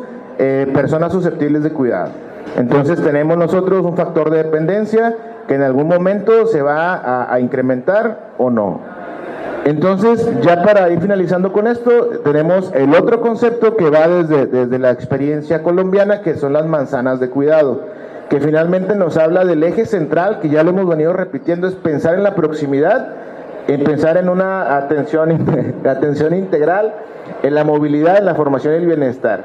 Pero esto también implica el hecho de que siempre también establecer actores clave, ¿sí? Y estos actores clave se van dando a través de la comunidad. Estos líderes de manzana, por ejemplo, el caso de Bogotá, que es un caso que en lo particular me parece que es de los más avanzados en términos de en Latinoamérica de promover como tal la escala de barrio a nivel de cuidado, son a veces acciones tan sencillas o tan complejas que terminan incidiendo de manera positiva en la comunidad, como el hecho de brindar atención al cuidador. No, ustedes lo ven, si a alguno de ustedes le ha tocado ver a su mamá, a su papá, a ustedes cuidar a un enfermo, llega un momento en que se enferma más el cuidador que el enfermo. Entonces, ¿quién piensa en ellos? Probablemente podemos decir, es que eso es algo institucional, le corresponde al Estado proveer el ayuda al cuidador, y no necesariamente, o sea, esto empieza desde la comunidad. Entonces la reflexión, que si bien nosotros vamos todavía en una etapa, digamos, conceptual, esto nos lleva finalmente a ir entendiendo cómo la ciudad se va estructurando dentro de este enfoque, y qué sigue para nosotros, pues analizar precisamente a partir de estos casos de estudio donde sí se dé y donde no se dé, cuál es el punto de comparación y las estrategias que actualmente se están dando. Incluso si lo vemos ahora con la renovación de los planes de desarrollo urbano, se está contemplando dentro de ella. Sí, entonces ya para terminar, nada más como reflexión, les digo, vamos en esta etapa conceptual, entender las dimensiones que conforman el cuidado, más allá, de pensar en un solo elemento del cuidado, sino en su diversificación. Y pues bueno, nada más le paso para mis compañeras para un comentario de cierre. Ok, bueno, como aportación también manifestar que justamente la ciudad del cuidado pues busca un futuro más igualitario, ¿no? Eso es de inicio en las ciudades contemporáneas. Busca autonomía, busca espacios seguros, busca justamente espacios sensibles, equidad obviamente, y también sostenibilidad, ¿no? De ahí que justamente una ciudad del cuidado pues transforma lo productivo que nos rodea en una ciudad que nos cuida justamente y que nos enseña o nos debería enseñar a cuidar, ¿sí? No segrega por edad o condición o género. En el centro de la ciudad de los cuidados están justamente las necesidades de todos los habitantes, niños, niñas, adultos, personas con discapacidad, hombres, mujeres. Además fomenta justamente formas de habitar con espacios compartidos en variadas tareas. Además posibilita justamente o nos aproxima un transporte accesible y sostenible además obviamente de las redes de transporte accesible, y todo lo anterior para priorizar justamente un bienestar colectivo, ¿no? Justamente el derecho a la ciudad, ¿no? Constituye un ejercicio de ciudadanía activa. Bueno, también nada más como para concluir con esta parte, la relación entre cuidado, barrio, pues hacer más la invitación, más allá de como únicamente que sea de entre nosotros, sino de lo que hoy se genere, hacer como esta invitación justo a uno, cuestionarnos los entornos en los que habitamos. Dos, el tema de la observación, que es bien importante. Y por último, desde la profesión que tengamos, desde esta trinchera, cómo es que vamos a ir resignificando el cuidado, las tareas que no han sido visibilizadas en su totalidad, y también el resignificar los espacios urbanos que podamos o que nos toque esta responsabilidad de diseñar y de proveer dentro de la ciudad. Sí, como punto, mencionar lo que hace un rato comentabas, la alta demanda de cuidado en la ciudad y que esta recae generalmente en las mujeres, ¿no? Culturalmente, las mujeres, y este es un dato bien interesante, las mujeres dedican 10 horas al día al cuidado, que es un trabajo no remunerado, en comparación de los hombres de 2.5 horas al día.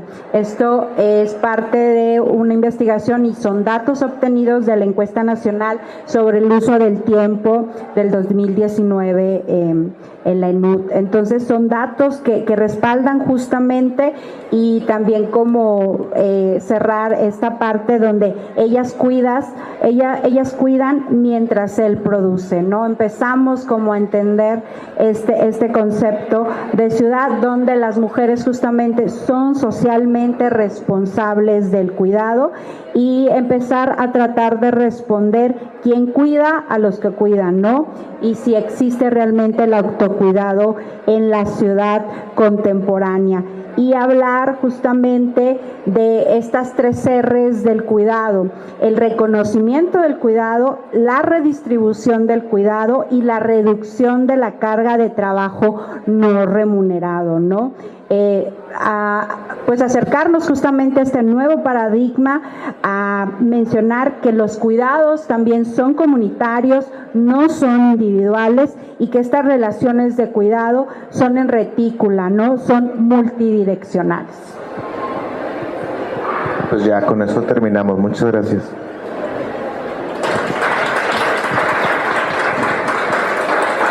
Muchas gracias a nuestros ponentes. Damos comienzo a la sesión de preguntas y respuestas. Si tienen alguna pregunta, levanten la mano, por favor.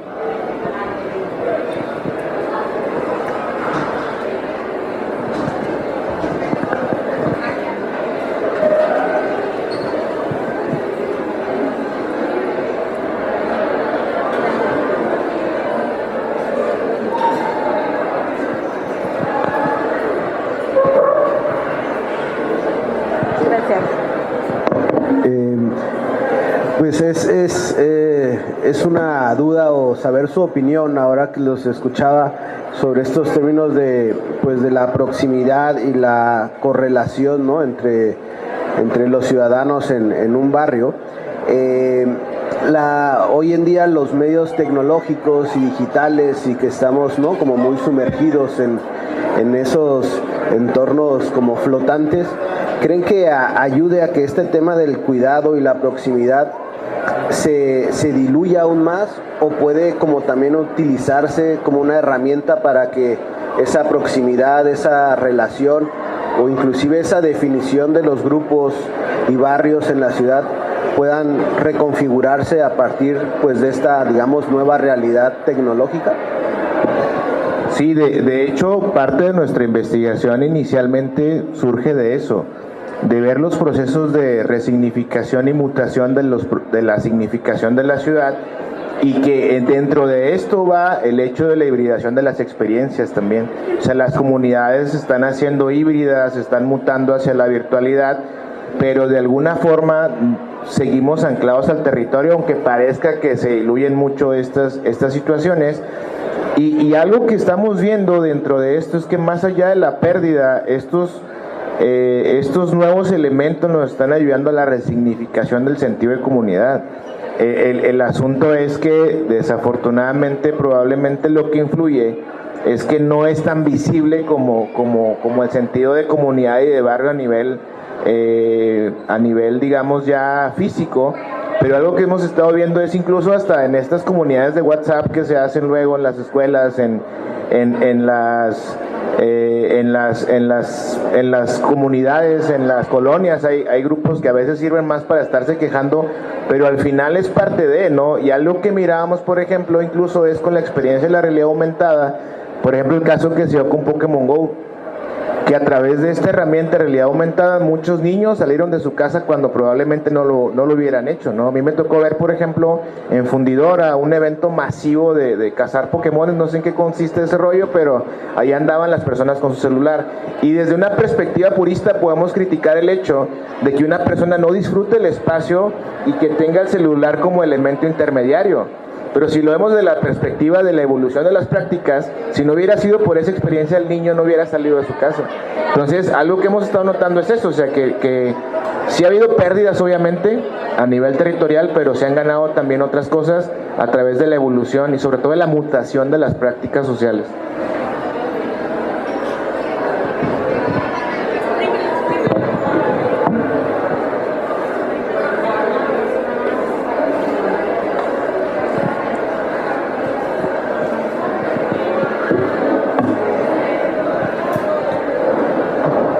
Bien, pues les damos nuevamente las gracias a nuestros ponentes, Venancia Tristán Bernal, Julián Blanco Luna, Diana Carolina Sonora Villarreal. Muchas gracias por su ponencia.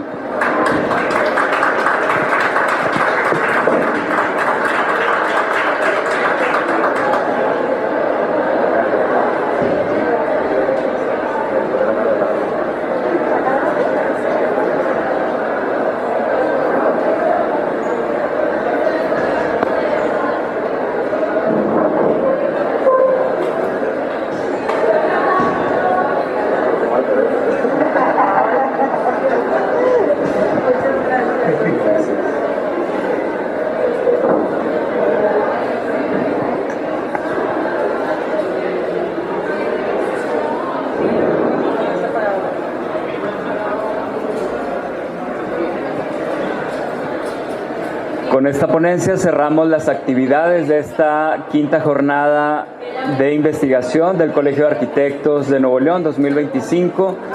Muchas gracias nuevamente al CEDIM por abrir las puertas, gracias a los asistentes, tanto presenciales aquí en el CEDIM como a través de redes sociales del Colegio de Arquitectos. Gracias a Gilsa por el apoyo.